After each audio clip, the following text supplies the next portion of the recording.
ஆயுத எழுத்து தந்தி தொலைக்காட்சி ஆயுத எழுத்து நிகழ்ச்சியில் வந்து பார்த்தீங்கன்னாங்க, திமுக சார்பில் ஐயா மனுஷபுத்திரனும், நம்ம நாம் தமிழர் கட்சி சார்பில் வந்து பார்த்தீங்கன்னா, தம்பி அபுபக்கரும் கலந்துருப்பாங்க. அதில் வந்து பார்த்தீங்கன்னா, இந்த திமுக பொறுப்பாளர் ஐயா மனுஷபுத்திரன் சொல்கிறாரு, இந்த டாஸ்மார்க் வந்து பார்த்தீங்கன்னா, மது விற்பனைன்றது வந்து பார்த்தீங்கன்னா, தேவையானது. மக்களுடைய நலத்திட்டங்கள்லாம் வந்து பார்த்தீங்கன்னா, செயல்படுத்த அது தேவையானது அப்படிங்கிறாருங்க. அதாவது இது தற்குறி அரசியல் என்றைக்குமே வந்து பார்த்தீங்கன்னா, திமுக அரசியல் வந்து பார்த்தீங்கன்னா, ஒரு தற்குறித்தனமானது. பார்த்தீங்கன்னா, ஒரு சிந்தனையற்ற ஒரு செயல்பாடு தான் அவங்களோடது இருக்குன்றது நல்லாவே காமிக்குது.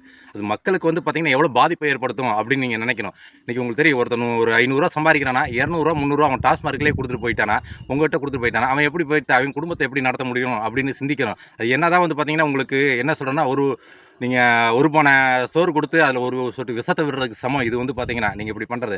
நல்லா சிந்திங்க, சரிங்களா? மக்கள் அதே போல் சிந்திங்க. இந்த திமுக அரசு என்றைக்குமே வந்து பார்த்தீங்கன்னா, ஒரு நல்ல செயல்பாட்டுக்கு வராது. நாம் தமிழர் கட்சி தமிழ் தேசிய அரசியலுக்கு முன்னுக்கு வாங்க. நன்றி உறவுகளே.